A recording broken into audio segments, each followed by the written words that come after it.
Hi, and welcome to the PodKaz. I'm Todd Milewski here with Nicole Haase from USCHO.com. Nicole, we are down to the final 11 teams in the NCAA tournament.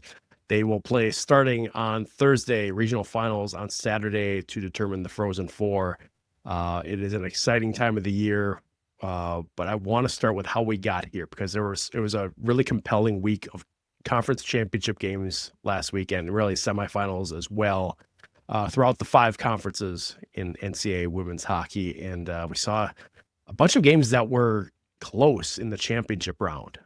There was one that was kind of a runaway, Quinnipiac over Yale 5-1, but Penn State had to hold off Mercyhurst 3-2. UConn went to double overtime to beat Northeastern 2-1.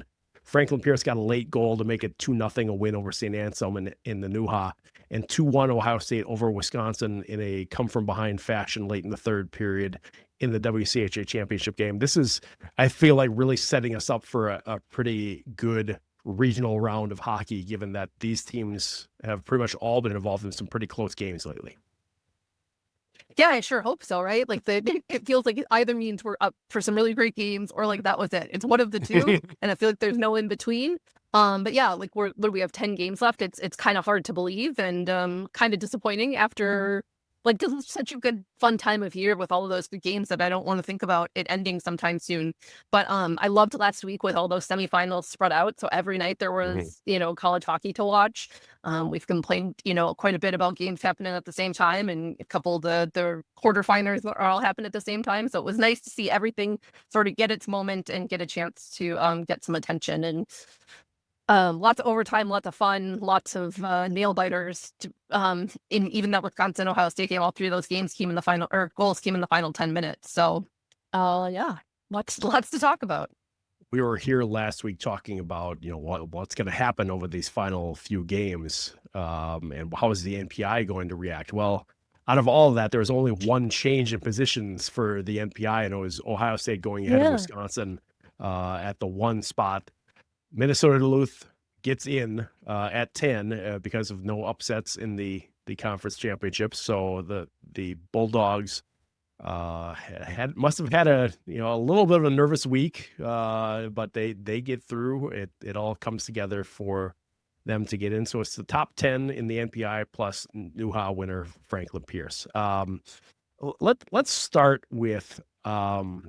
I guess let's start with ECAC because that was the one kind of outlier game in that it was more lopsided than the others. Now that it was a little bit of a finish there where Quinnipiac put it away, but Quinnipiac 5-1 over Yale, first title since 2016 for the Bobcats. Ella Johnson scores a couple of goals there. Felicia Frank 31 saves, and Felicia Frank I think is going to be a big factor for the Bobcats as we get into the NCAA tournament. I would have to think that Quinnipiac is sort of the sleeper team that everybody should be a little scared of. Definitely sort of the bottom half of that bracket team that is the most concerning between Kaylin LaMarche and Felicia Frank, and sort of what Quinnipiac's able to do with everyone knowing Kaylin LaMarche is doing what she does, and she still just kind of keeps doing it at will. And they were held a little closer in their semifinal and then turned around and did what they did in their final. And so I feel like after that semifinal, I was like, uh-oh, like, are they, what's going on here? Just like a little looking ahead, like, how are they going to fare? And then they had that really strong showing. And so, yeah, that's, I very much looking forward to. Sorry, Franklin Pierce. I'm assuming Quinnipiac wins the opening round. I'm very much looking forward to Wisconsin Quinnipiac, which we'll talk about later in the show. But I just I think the Felicia Frank is probably the goalie that hasn't been talked enough. Of the goalies left, the one that we're not talking about enough. She was very good at U18. She's someone I was excited to see coming to the NCAA. And she's sort of quietly just really been backstopping that team. And I think like that's a defensive first team normally in the offense this year. That breakout from Kaylin is sort of an anomaly for them, but them being able to be more offensive is because they've got Felicia Frank in goal. Yeah, the 3 teams from ECAC hockey get into the NCAA tournament, both Quinnipiac and Yale. And then also, I am blanking on Princeton. The 3rd team, even though it's right in front of me, Princeton here. Thank you. Those weeks where it's like there's too many names in my head and I feel like I'm going to say the wrong one, so I'm searching my paper here. And yeah, anyway, yes, Princeton Nothing. is Yeah. also in after losing in the semifinals. Let's go to the WCHA because you and I were both in St. Paul to see Ohio State beat the Badgers 2-1 for their third WCHA title, which is a little crazy to still think about that. Ohio State has won 2 national championships. This is only the third WCHA championship in the playoffs, but And the first was in 2020. Like it is. 2020, right? Brand spanking new. Yeah. It feels like Ohio I State know has they're. been good forever, right? Uh-huh. Right. But they are. I obviously they're in a big school with a lot of resources, and that helps. But I feel like they're a really good model for what happens when you get a coach that cares and people start paying attention and forces the university to pay attention. Because they were always a big school with big resources, but nobody was making sure that they utilize them and doing what Nadine has done there. So yeah, I think when I saw that too, like I do remember, like I do know that the 2018 was their first NCAA tournament ever and things like that. But yeah, when they won it and I went, oh, only 2020 was the first one. Like, oh my goodness. Yeah. Lacey Eden put the Badgers ahead midway through the third period. It was a tight game on the scoreboard, but Ohio State was really controlling. It felt like the dictating the style of the game by playing well through the neutral zone, stopping Wisconsin's zone exits. But the Badgers did break through with that Lacey Eden goal. But Buckeyes didn't let it last long. About 5 minutes later, Hilda Svensson scored on a really nice redirection. And Jordan Baxter scored 2 minutes, 3 seconds later off of a weird deflection out front. It looked like maybe it got tipped by her teammate, but it eventually did go in off of a Wisconsin player to put the Buckeyes ahead. They survived a late power play this time. Like last year, it didn't go so well for them. And got the championship. Haley McLeod made 28 saves for the Buckeyes, a really good tournament for her. And really defensively as a whole, the team after a shutout win in the semifinals over Minnesota. Ava McNaughton saved 38 for Wisconsin, and it really was the reason why Wisconsin was even close in this game for most of it. Is there any concern for you having seen really a couple of times in the last few weeks where Wisconsin has been bottled up offensively by a pretty similar kind of strategy? Yeah, I think we saw it by Ohio State, right? But we also have seen it from like Bemidji and some other places as well. I think the concerning thing, I mean, that's Ohio State looked by far the best team in their semifinal and their final. Like that was Ohio State's game. That it was close was nothing short of a miracle for Wisconsin. I think, like in post game, Nadine Muzzerall said something about like we kind of earned that lucky bounce at the end because all of the other really grade A shots like Ava had stopped. And so Right. I think, yeah, there's a couple of things that are concerning. First of all, none of this is new. Like Bemidji does that. Ohio State does that. Like, why did Wisconsin seem surprised that that's what they were getting from Wisconsin in that championship game? And then, so like, there's that. There's the preparation of like not seeming to understand what they're going to get. And then secondarily is the sort of inability to adapt when it does come. I kind of felt like it hit them and Ohio State just kept hitting it and kept putting that forecheck on. Wisconsin kept, I mean, maybe not quite as bad as we've seen some other times. There's some other times when I feel like they're literally going to take the same path up the ice and you're just like, wow. And it wasn't quite that bad. It wasn't, but they did look out of sorts, after their maybe it was in the final game. Mark Johnson said something about like not bringing their A game, and I was like, well, Right. That's nuts in the conference title game. Like I know all of the teams talked that it had players coming back for the Olympics. Ohio State, Minnesota all talked about the difficulty of coming back together now. Like the teams had to sort of coalesce out of their core with their Olympians gone. And that was, sort of their identity, and it pushed them through to the end. And now the Olympians are back, and some of those players that had gotten more time have to take a back seat now, or trying to figure out where to place those all in. Most of the teams now have 2 captains because they named somebody while somebody was gone. And it's been a very strange adjustment back. And just like I think Ohio State was the team that adjusted the best to losing their Olympians, they also adjusted the best to getting them back. But yeah, I mean, if I'm Wisconsin or I'm, like a Badger fan that was sitting there this weekend, I'm not feeling great about the run to the postseason right now. I'd be scared of Quinnipiac, and before I even think about what would happen in the Frozen Four, Right. because I think that they're not. It just wasn't smart hockey. It wasn't what we know they're capable of. And again, like it's concerning to me that they didn't know that was coming and that they weren't prepared for it and then didn't adapt to it. Do you see it any different? No, and I just look at it a little bit from the Ohio State side as that, they've been on this revenge tour for quite a while now, right?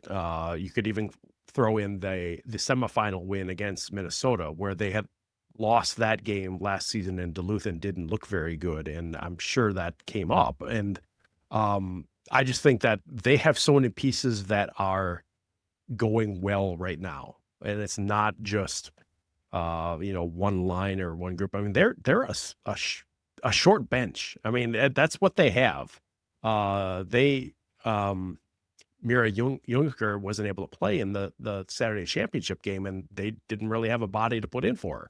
They throw out there who they have. So that to me showed me that. And still looks spectacular. Yes, absolutely. And so there's a lot of things going right for Ohio State right now. And I feel like they've got to be just like incredibly confident with what they can put out there right now, which is a great way to go into the NCAA tournament. And, Wisconsin does have some questions. Not to say that they can't answer them, but they've got questions to take into the tournament now. So that's where that stands. Moving on to Hockey East. This was a long one, 95 minutes, 23 seconds. UConn wins 2-1 at home in double overtime, even though Northeastern was the higher seed. Northeastern does not have a home, so game was played at UConn. The second Hockey East title for UConn, the other one coming in 2024. Kyla Josifovic with the goal in double overtime. Some of these numbers were really kind of crazy. The blocks in this game: UConn 39, Northeastern 25. Tia Chan 57 saves for UConn. Northeastern's Lacey Janssen made 54 saves. So it's not like it was a low shot game with a lot of blocks, though there were just a lot of both. A lot of shots on goal, lots of blocks. Tells you that there was a lot of, this wasn't your classic 2-1 game or 1-0 kind of game. It was there was chances here. There were. I think, honestly, coming out of this, like, UConn might be the loser in that, like, they've got to go play a Thursday game now after that double overtime. And traveling. One of the things that I was thinking when you said that about Wisconsin is, like, Wisconsin doesn't play on Thursday and they get to stay at home. There's no extra travel. So, like, they have extra time to figure their stuff out. And if there's anything to figure out for some of these other teams, like, they're probably traveling by Tuesday for those Thursday games. So yeah, UConn better hope their recovery regimen is as good as possible, because that was a heck of a long game, well fought, physical. I mean, that was fun hockey. We were watching the overtime after in the press room as we were all finishing up our writing after the WCHA post game pressers, and sitting around wondering what's going to happen there. I don't know if it was a battle of attrition for good defense, or if was it like really bad shots or bad shot choices that were going into shins and going right at the goalie. We didn't get to watch enough of it for that. So that would be my one question mark in terms of those high shot numbers and blocks and saves in a 2-1 game. Right. Yeah. Right. Now, Northeastern went into this game with the possibility of taking the number 4 overall seed and then a hosting rights if they had won. We never got confirmation that they put in a bid to host. I believe they did, but no one would confirm that from an official source. But we had heard that if they had won the game, Walter Brown Available was potentially the site for that regional final game. Doesn't matter now. It's going to be at Ritter Arena in Minneapolis. But Northeastern missed out on a chance there. And they know how close they were to staying home, not having to travel. And that makes a difference. You can say what you want about not having a real home, but not having the travel, I think, does make a difference. Yeah, and playing at Ritter is no easy task either. It's not traveling anywhere. It's traveling to the Gophers. Yeah, it was very interesting on Saturday that the two teams that probably were the biggest winners were Minnesota and Minnesota Duluth, who did not play. And one of the bigger losers was, in terms of like what was coming next, was UConn, who did win a championship. So unfortunate for them, and nice for both Minnesota and Minnesota Duluth. Yeah, that's also going to be a really interesting game. That Minnesota Northeastern game, I think, is going to be super interesting. Just kind of a different style, two different goalie styles as well, and how they match up. So, yeah, I think both of those teams are just going to have a lot of recovery and work to do in terms of, they just played a game in a 2/3. They played 95 minutes, and they toughest time of the year, and so being prepared and sort of coming back, Northeastern just has to sort of get their confidence back, and yes, they lost a tough game, but they're still playing. So how they sort of handle that moving forward, it's a different mindset that it takes. And if it's not something you're super used to, and Northeastern is used to winning, I will be interested to see if we see any sort of like lingering effects of that. Sure. Over in Atlantic Hockey America, Penn State won its fourth straight championship. Well, fourth straight playoff championship. A couple of them were College Hockey America. You can't say fourth straight. I know. Yeah. They won their fourth straight conference playoff championship 3-2 over Mercyhurst. It got dicey at the end for the Nittany Lions, who led 3-0, and then the Lakers cut it to 3-2 late in the third with an extra attacker goal. It got a little heated after the buzzer too. Madison Nelson for Mercyhurst ended up getting 5 for a face mask, 5 for leaving the bench, and a game misconduct and a game disqualification. So she's out for the first game of next season.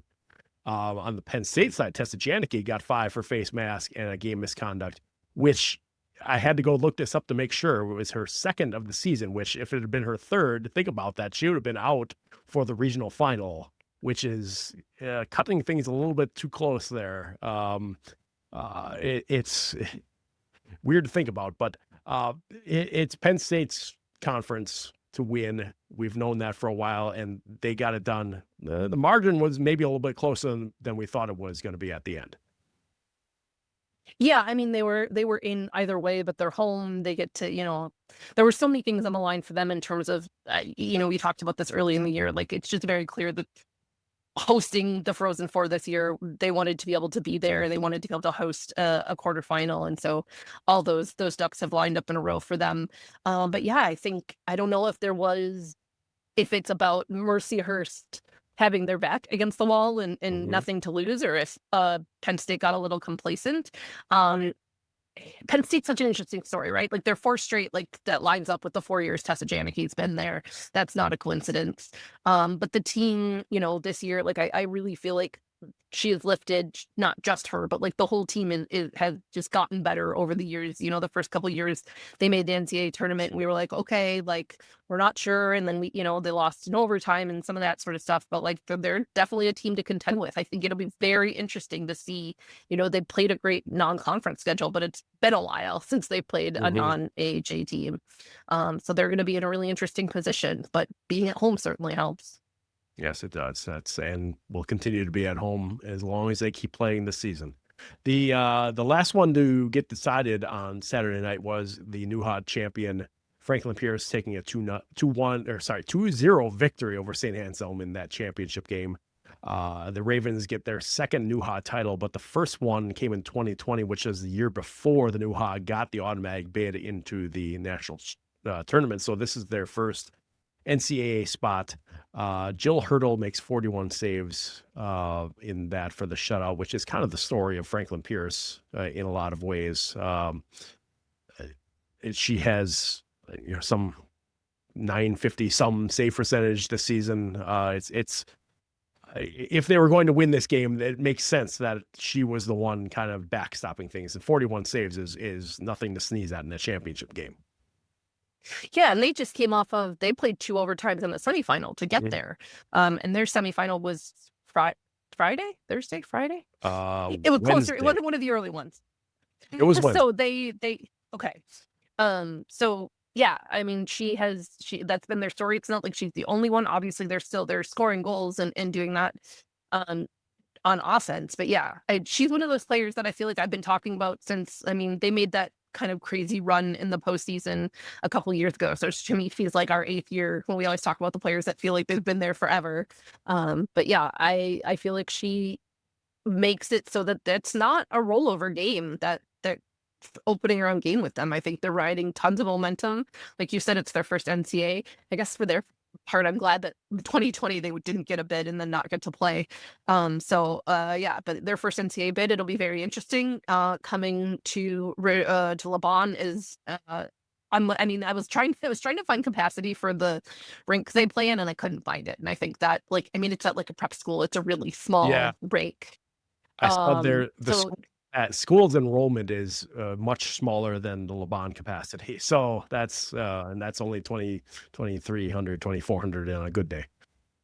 And I believe the school's in New Hampshire, but their home rink is in Massachusetts, if I did that Googling correct. So yeah, anyway, it's just gonna be very different. It's just gonna be a very different atmosphere. I think it will be very interesting to see how they handle the pace of Quinnipiac. But yeah, I proud of Franklin Pierce. Like, that was such a crazy conference. And in the end they won won the top seed and rode it to the end. And I think they put in a lot of work and fought really hard the last 5-6 weeks of the season, and that's going to serve them well in this position, I think. Yep. All right, that's the 5 auto bids that came last Saturday. When we come back, we will take a look region by region at the NCAA tournament. Stay with us on the podcast. Welcome back to the podcast. Todd and Nicole here to talk about the NCAA tournament for 2026. We've got the bracket. It's all set up. But first, step back to see how we got there, because there was some work the committee had to do to adjust it so that the tournament did not have a first round game between teams from the same conference, which is not allowed unless it absolutely has to happen just from the way the teams shake out. That was, if I'm remembering right, was that Quinnipiac Princeton, or was that Princeton Yale? I can never remember it. The way it lined up in the NPI, there was an 8. They were 7, 8, 9. Yeah, right. 7, 8, 9 were all ECAC teams, and So, the 8, 9 is a traditional matchup. So right, the 8, 9 that would have had been to Yale, change. Princeton, right, and so that had to change, but they could not move Princeton to play Quinnipiac, so they had to move Princeton to play UConn.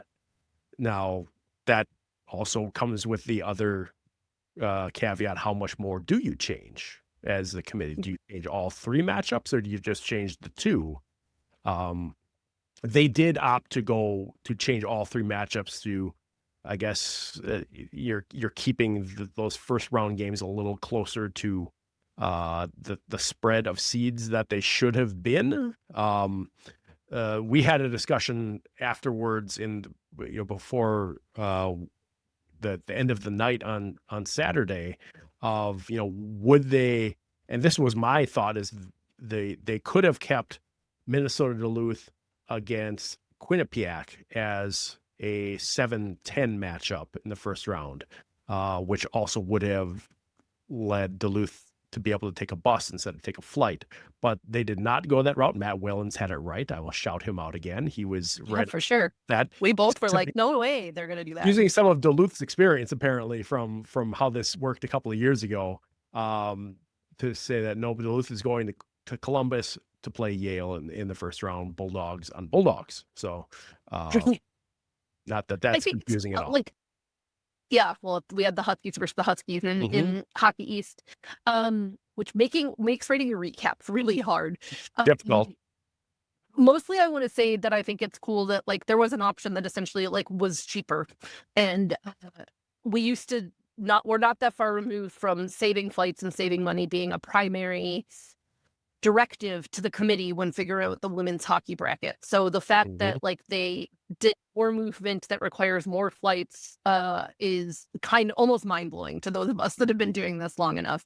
And they did that in the name of saving sort of bracket integrity as much as they could in terms of they try to make sure that the higher seeds are not facing, how do you say that? Well, basically, like, you earn the right by being a 1 seed to play the lowest possible seed in your regional, right? And so the way that it would be 6, 11, 7, 10, 8, 9, they moved those to make sure that like the top couple of seeds were still getting sort of the lowest seed possible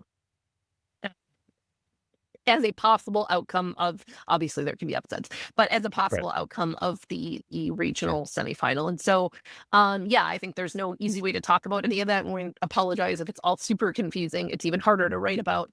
But I thought it's just really, it makes me happy that the things like, ensuring the integrity of what a top seed earns, and not worrying about that, like, we could have done this and moved less things and had a bus ride, and they overrode that. Like, that's just, I'm so excited about it in a very stupid way, but it's just the day that we took, when you look at the difference between men's and women's NCAA hockey, and when we did some of those comparisons and bracket integrity, those words were never anywhere in the women's description for how to fill out a bracket for the committee. So we've come a long way, baby, in a short amount of time on something like that. All right, let's go through these brackets, spend a couple minutes on each of these regionals. We'll start at the top in Columbus, Ohio. On Thursday, Yale against Minnesota Duluth, 6 p.m. Eastern. Winner plays Ohio State, 6 p.m. Eastern on Saturday. Yale is in the tournament for the third time. It's the 18th visit for Duluth in their 6th straight. Duluth has won 5 titles. Yale still looking for, they're looking for a return to the Frozen Four for the first time since 2022. Ohio State is in its 8th tournament and 7th straight, and of course has won those 2 national championships in 22 and 24. And if you do the math, this is 26. It's an even year. It might be Ohio State's year again.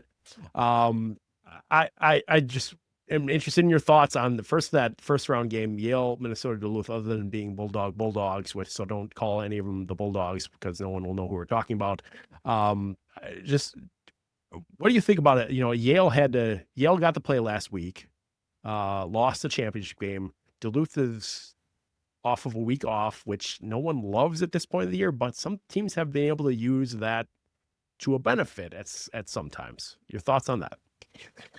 I think the same conversation we've been having about Minnesota Duluth, which is, can they score goals? Which has just been a thing they've not been able to do. I mean, I think get goaltending again in this matchup is going to be huge. This is Samson Fry, who kind of came out of nowhere as a goalie this year for Yale, was not somebody on, I think, really any of our radar. The fact that they have a young rookie or a young player that didn't have a lot of experience coming into this season versus Ev Gaston, who has so much experience and international experience. And I wonder how just sort of the experience of having been there before, because most everybody on Yale is due the season, from the last time that they were in the Frozen Four. I think it's going to be about how well Yale can keep Minnesota Duluth to the outside, how well Samson Fry can, keep them out of the net. And for Minnesota Duluth, like they have to score goals. There are too many offensively talented players on that roster for them to be scoring 1 or 2 goals a game. And so, if it's a low scoring game, if they're not putting the puck in the net by like the midpoint of the game, like I'm not going to have high hopes for them. Right.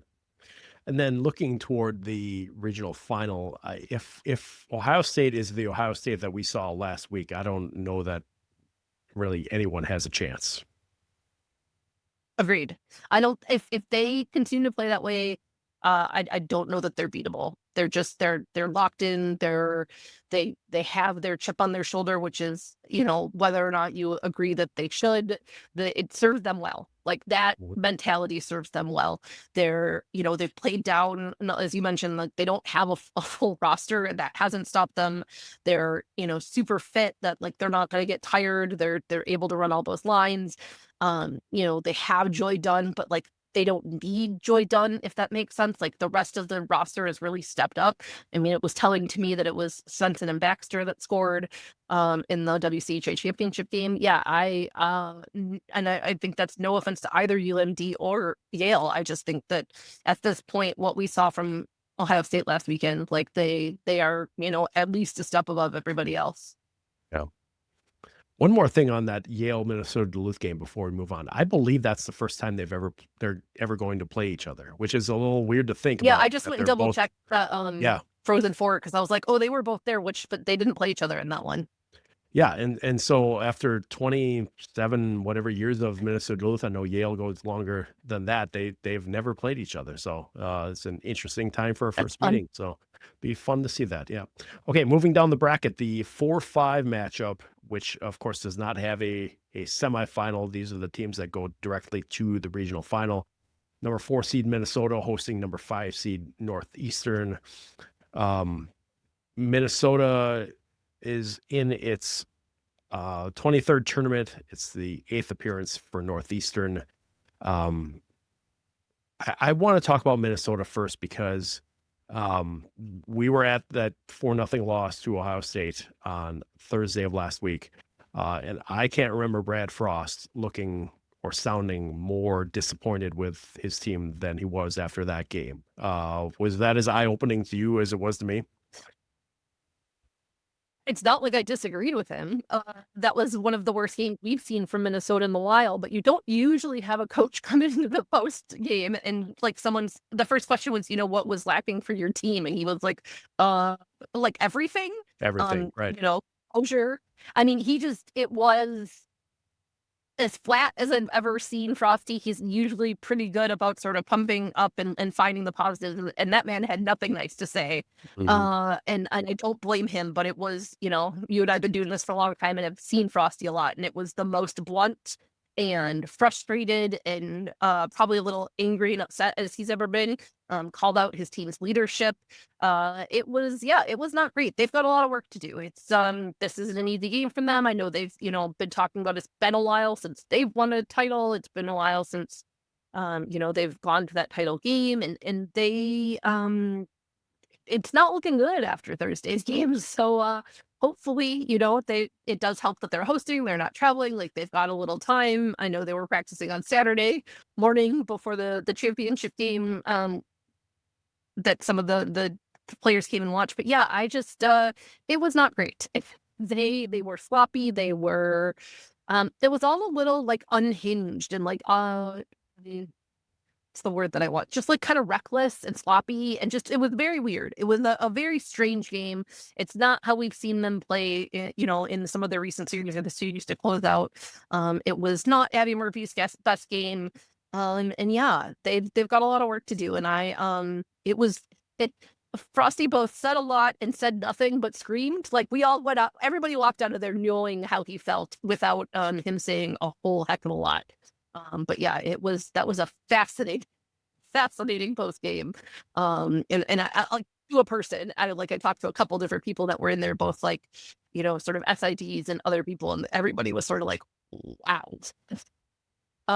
He just, he said it was a disappointing night. There's not a lot of positives to take away. We lacked compete. Discipline, we lacked that. We lacked fight, like proper fight. There was a lot missing. If you're going to try and win a game against the number 2 team in the country and you try to get the championship, you need a whole lot more than that. We need our leaders to lead and lead well. So, yeah, it was. There was no messing around. So yeah, I have to say that like I'm withholding judgment for what we might see from Minnesota for like the first 10 minutes of that game. Cause after that, I mean, I don't necessarily feel like they're in a great position. Right. On the Northeastern side, this is a team that's had a really great bounce back season. Missed the tournament a year ago after making 6 straight appearances. 28-8-1, kind of cruised through Hockey East to win that by a pretty decent margin, but then they weren't able to do the double and lose in double overtime to UConn in the Hockey East championship game. I don't know that, and I was just looking this up, the 5-4 game has gone both ways in the 4 years prior to this, that this format has been used. The number 5 seed won on the road the first 2 years, the number 4 seed has won at home the last 2 years. So it doesn't feel like there's much. The home ice advantage isn't necessarily great in this. We will see whether Ritter Arena is more of a home ice advantage. The Gophers did use that last season to beat Colgate in the 4-5 game to get to the Frozen Four. So, but the Northeastern side, that is a team that has earned a top 5 spot in the rankings this season. Yeah, absolutely. They're not a team that I think most of us thought, coming out of last year, they have a pretty young roster. And so it was just, after that downish season and not necessarily knowing whether the freshmen would be able to contribute right away. I don't think anyone knew or expected them necessarily to be at this point. And like you said, it's well earned. To me, after watching their game in Minnesota's semifinal, I think Northeastern has the edge just from a cohesion standard. I think they're going to come out and be able to play their game right away from the first puck drop. And I'm not sure if Minnesota will be able to do that, or if there will be some sort of tentativeness or any of that sort of stuff. And I do feel like it is very clear who Northeastern is, what their style of play is. They're gonna be really they're gonna put a lot of shots on. Janssen is really great in goal. There's gonna be fast breaks, and so it will be interesting. A lot of what Minnesota does is a push towards their offense. And so if Northeastern can really counter that and catch some of that, that will be interesting. That transition game, I think, in both directions could be really key to that one. Okay. That game, Saturday, 3 p.m. Eastern, 2 Central local time in Minneapolis at Ritter Arena. So moving down the bracket now to the Penn State Regional happening in State College or University Park, Pennsylvania, depending on which you want to use. I've gone back and forth on that over the years, but it says University Park right there in the Frozen Four logo this year. So I guess because that's where the arena is, but the college itself is in, I don't know.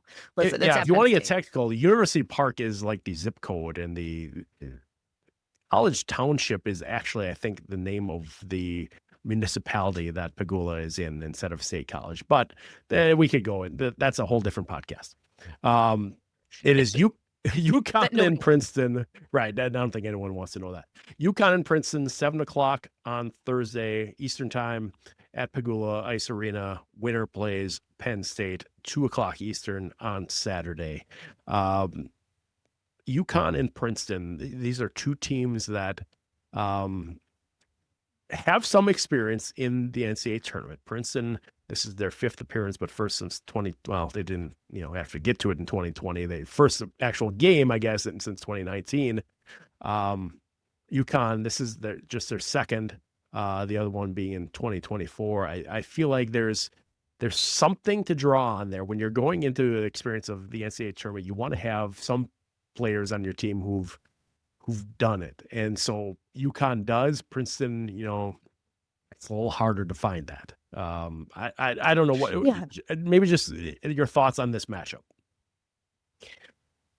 I think UConn probably needs, I sort of from star power or pure goal scoring. I think Princeton probably has the advantage.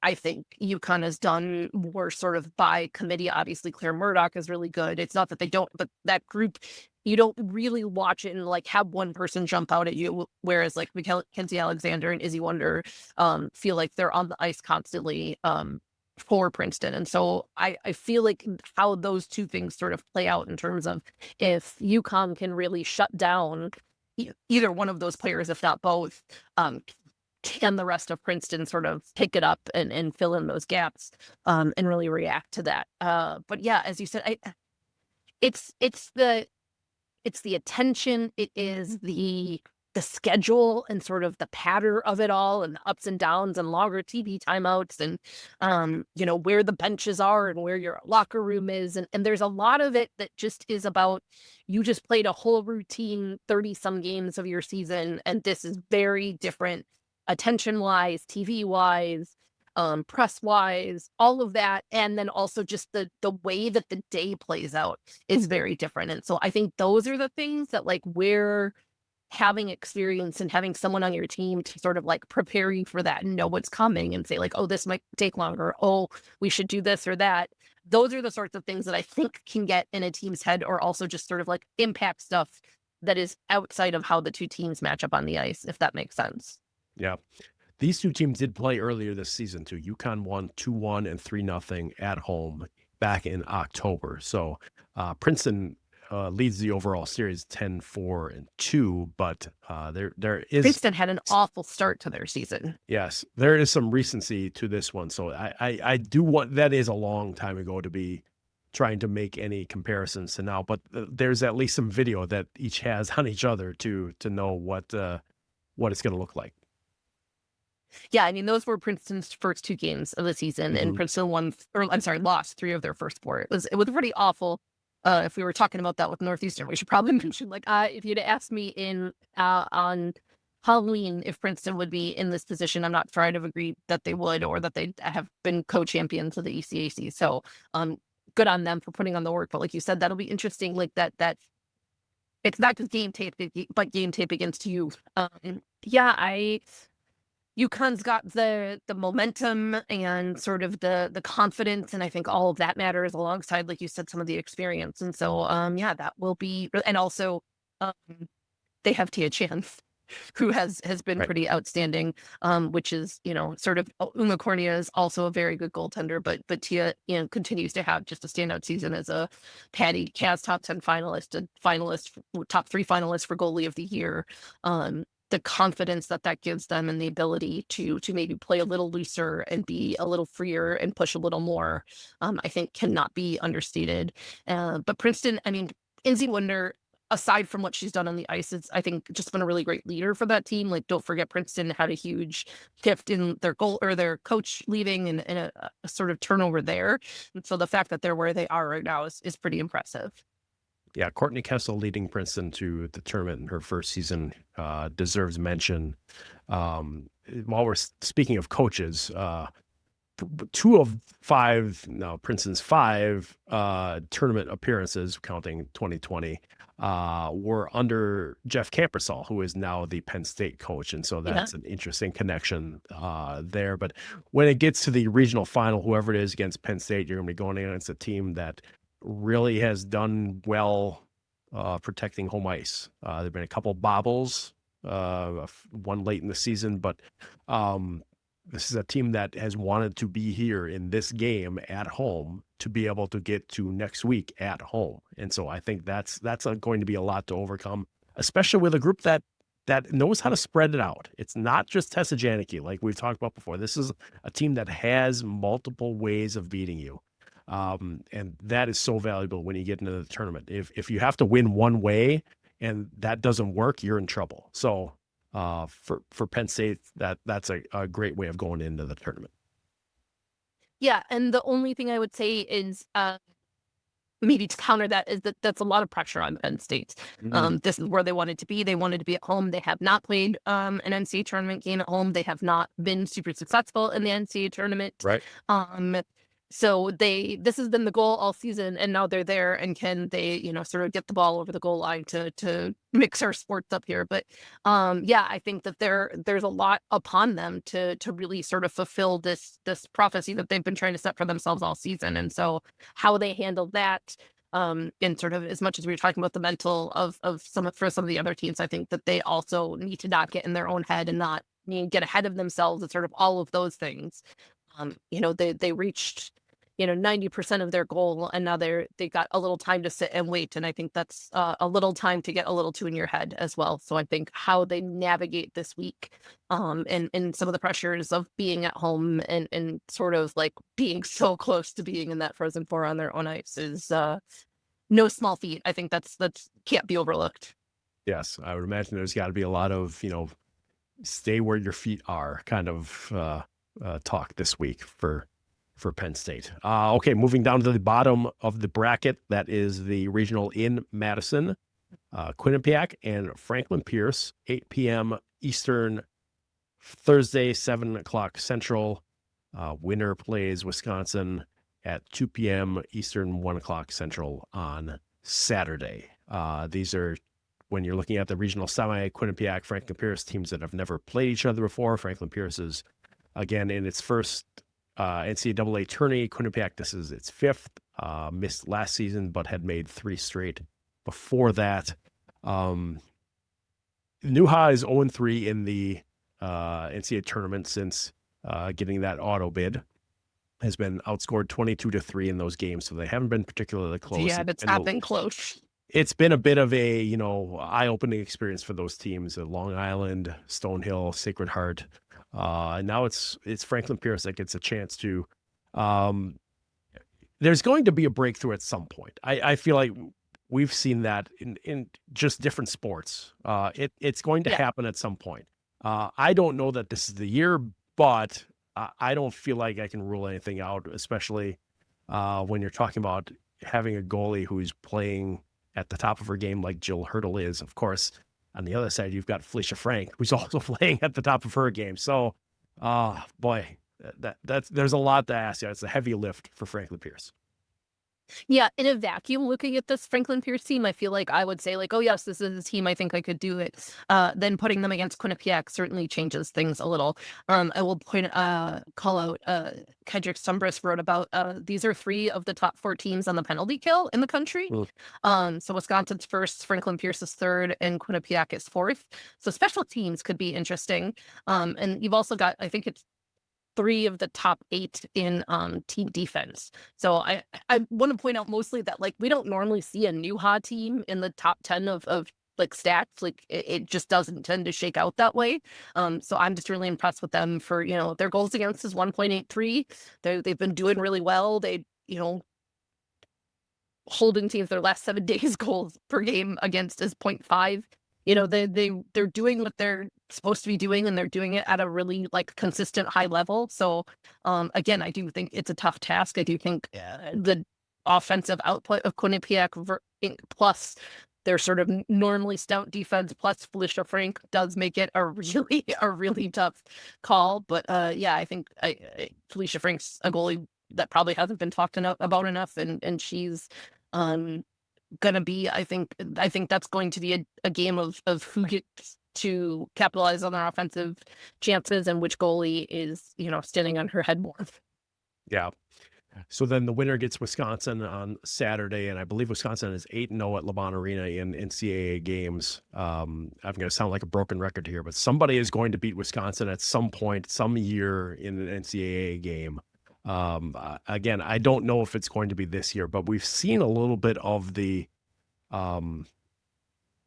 style, the path a team can play to at least limit Wisconsin's good chances. Then you need goaltending. Then you need timely scoring. You need a lot of things to happen to go along with that. Face-off wins to keep the puck off. Absolutely. Wisconsin has been under 50% in face-offs in 4 straight games, which is the first time in a long time I can remember that. Yeah, so that's there's an opportunity there. Cornerstone of what they're doing. Yeah. To at least spend some time with the puck, which some teams just don't ever are able to do. So there's a chance there. I just don't know that it's going to happen. But Quinnipiac, I do feel like has a real chance to I don't even think it would be a surprise. I mean, with what we've seen from the quality of players they have, of being right there with Wisconsin in a regional final. Yeah, I mean, I think we've done nothing but talk about the Olympians in Wisconsin. I think the caliber of player that they have and the way that we've seen them be able to play. I mean, this is not fundamentally that much of a different team than the one that won last year, and on paper shouldn't have done what they did this past week. So I feel like there's a renewed, I would expect that they played like that. They're pretty disappointed in it, and there's gonna be a response. I would assume that's the caliber team they are. But I think there's very much a blueprint for what to do to really mess with them and really force them to adjust and make at least give themselves. I don't think would be any surprise that that could be a close game, and then it will be about timely scoring or puck luck. I think there's a very clear path there. I think Quinnipiac has long been a very diligent defensive team, and so if they can do that in the faceoff so that they can possess the puck a bit, I think that's going to really, really force Wisconsin to be scrambling a little. That wraps up our look at the games that are coming up this Thursday and Saturday. 3 games Thursday, 4 games Saturday to determine the Frozen Four. When we come back, we're going to talk a little bit about the award season and PodKaz Top 10, Women's Goalie of the Year Top 3 that got announced last week. Stay with us on the podcast. Welcome back to the podcast. Todd and Nicole with you for our last segment of the week, talking about the top 10 for PodKaz that was announced last Thursday. We will get the top 3, the voting results, the top 3 on Wednesday of this week. But the top 10 came out last week. They are in alphabetical order: UConn goalie Tia Chan, Ohio State forward Joy Dunn, Wisconsin forward Lacey Eden, Wisconsin, and they put defense/forward very nicely, Layla Edwards, because she's played both this season. Wisconsin defender Caroline Harvey, Penn State forward Tessa Janicki, Quinnipiac forward Kaylin LaMarche, Minnesota forward Abby Murphy, Wisconsin forward Kirsten Sims, and Princeton forward Izzy Wonder. That's 4 from Wisconsin for the second straight year, which does kind of tell you it's a little bit of a reflection on how good this group has been over the last couple of years, just that they have that many stars, that many players who are getting that kind of recognition. But it's a really solid group beyond that. I mean, looking around the country, there's some players in here that probably could have made this list that didn't. I just wondering your thoughts on the top 10 as we saw it last week. Yeah, I think it's interesting that the 2 from ECAC, neither of them were the ECAC Player of the Year. So that's just always interesting. And I believe the PodKaz voting, is sort of a wider group, and the ECAC voting is from, the opposing coaches. And so always just interesting to see sort of the impression, like nationwide versus within the conference.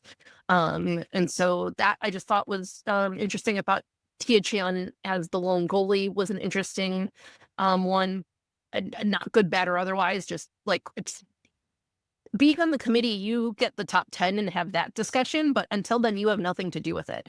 And so it's just always like fascinating to me, like what things lead to people, choosing who they choose. I should say that freshman Sarah Manis from Clarkson was the ECAC Player of the Year, and not on the top 10. It's such a weird year because we're talking, some players have 38, 39 games, and some players have 29, 28, 30 because of the Olympics. And so just trying to figure out how you want to weigh those sorts of things. And I think there's just always a conversation of like, are you giving this to the best player in the country? Are you giving it to the most valuable person to their team? Like, what is sort of the different ways that people are looking at who should be the winner? And I do wonder, it feels like that's going to have to be just an individual determination for voters, because as far as I know, there's no real mandate to say you must consider only college games, even though this is the College Player of the Year award. How does the Olympics not get into your subconscious maybe? It is definitely supposed to be a NCAA only. Yeah, you're only supposed to consider this season of the college games, so not international, not previous seasons. But like you said, how does it not play into it? And then also just like, how does, for example, I think one of the sort of biggest conversations or like thought processes is like Lacey Eden stepping up, making a huge push towards the end of the season when her teammates were away. Like, how do you weigh that? Like, does she get credit for it because, the superstars were gone and she stepped into a bigger role? Or is it like, oh, you only got to do that because the other people weren't there? The sort of like, those are the back and forth of like, what are we deciding? She's got a 9-point lead in points, but she's above the next 2 people below her, and 3 of the 4 were all at the Olympics. So that's where the sort of mental thought process has to go on all of this. Do you weigh total points or goals? Are you looking at points per game, goals per game, which is one of the things that I think you kind of have to look at this year, particularly with the differing number of games. You also kind of have to look at it when you're talking like Izzy Wonder, a Ivy Leaguer. So she's already going to have fewer games than everybody else. So yeah, it's just always interesting. There's things like plus minus game winning goals, how many of the goals came on the power play, that sort of stuff too as well. And then if you're only looking at stats, then you're kind of discounting defenders and goalies as well. So just weighing all of that, I think, is the thing that I always am thinking about when I am on the committee and when I'm looking at the different sort of options in that top 10. Yeah. It's going to, I don't think we're getting 3 players from the same team like we had last year. I don't in the either. top 3. I can make a real case for a lot of players. And so that's why it's a real interesting kind of time waiting to see how this voting is going to turn out. So I'm intrigued, I guess, as we get into later this week. We'll find out who the top 3 are. We already have the top 3 for goalie of the year. That is Tia Chan from UConn again, a double finalist, I guess. Quinnipiac's Felicia Frank, who we've talked about here today, and Minnesota Duluth's Eve Gascon, who we've seen kind of carry Duluth through a lot of times when they weren't scoring goals and maybe not even get enough goals, to begin with, but in support of her. So that group is a pretty, it's 3 different conferences represented. So you've got a spread around the country there. So the one who's not included is the returning goalie of the year winner, who was Ava McNaughton from Wisconsin. So I wonder where she fit in the voting. Is probably not far along, but afterward. But she also, I think, does have the benefit, we've talked about this before, of having so pretty solid defense in front of her. But for this group, Chan, Frank, Gascon, what are your thoughts on how those 3 maybe shake out in terms of who might have an edge there? Yeah, I feel like there's probably a pretty decent case that Eve Gascon should have won last year. And I think particularly like after having watched the season and seen how important she is, we probably undervalued how important she was to that team last year. Yeah, I don't actually know how you they've provide different things to their teams and have been needed differently from their teams. And so it's a really interesting and difficult sort of comparison. I will say on this one, we vote on that pretty early on. And so yeah, in terms of like who you rank and when does make it a little more difficult. But I mean my gut says it's Eve, just because of, like we said, the role that she has played. Minnesota Duluth is not a tournament team without Eve Gascon. But I really like what Felicia Frank has done. I think, like I said a couple times, like she just hasn't gotten the attention because I think the focus has been on offense with Caitlin LaMarche. But Felicia Frank is just this really solid, reliable, mobile goalie that I think people should be watching a little more. And Tia Chan's been good her entire career, right? Like she's was sharing time and maybe didn't get as much attention because it's so hard when there are 2 goalies, and her and Megan Warner were both very good. But she took on the full load this year, and actually probably played better. I think her numbers are a little better this year. But all of them just have like outstanding like plus 940 or better per save percentage, and I'm not sure that you could go wrong with choosing any of these. And I think there's a pretty good argument for all 3 of them. And I think that's where you want to be at this point, right? Like that you're not going to be upset if any of them are the one that wins is the right way to go. Yeah. What about you? Do you have thoughts on who's going to take it? I do feel like the value to team is really high for Gascon. And I just wonder whether the fact that, I believe this voting is already done, but her team barely got into the tournament. They had to sweat out the last week. They lost in 3 games in the first round of their playoffs. Does that matter at all? I think the voting already, that may have been done early last week. So it maybe just came off of that and people not knowing whether they're going to be in the tournament or not. I don't know if that is a negative or enough of a negative for some voters. So I just want to throw that out there. Okay. No, go ahead. Oh, I was looking when we voted for goalies. I think I was just going to say that, like, the thing for Ev is how many close games. Like Duluth just didn't have the offensive output, and so the fact that they were averaging only a couple goals per game, and that just wasn't something that I think either Quinnipiac or UConn had to deal with.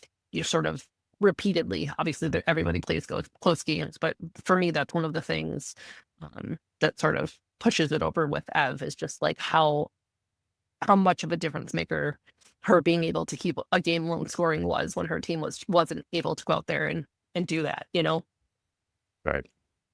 The PodKaz is announced on Saturday, March 21st in University Park State College, the borough of whatever At we're Penn talking State. about at Penn State. Thank you.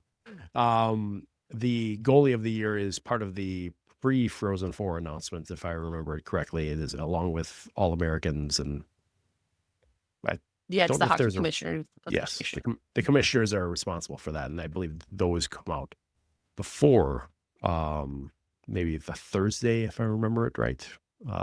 Before, so a week from Thursday. Anyway, any final thoughts before we just stop and get ready for Thursday night's games? No, I think just continue to tell people that they should be paying attention. It doesn't get better than what's happening right now. And, I think we've sort of talked all year about how important every little game is and every win or loss. And so the fact that it came down to really where everybody ended up in the NPI is really telling and sort of really backs up why that's so important. I just, I think there's something to been taken away from every game, and it's sort of why we get into the nature we do, and it all sort of proved itself out this week. So we'll get to watch some really great hockey this week and be down to 4 teams come Saturday, which is kind of crazy. It is crazy. All of these games are available to stream on ESPN Plus. So if you're looking for them, ESPN Plus is the place. The only game that's on linear television is the championship game, that being on ESPNU. So if you're looking for them, that's where you'll find them. We will have scores on USCHO.com. You could follow all of that there. You can find the bracket on our NCAA tournament page, which you can get through the menu. And I know Nicole will have all sorts of good stuff coming out of the weekend too. So make sure you check on out the plus that side and of Victor. all the expensive subscriptions, ESPN is the cheap one. So they did add just a month of that. So make sure you do that so you can catch up on all these games. There you go. Okay, we hope you enjoy the games. We thank you for joining us this week. For Nicole, I'm Todd. Thanks for tuning in to the PodKaz.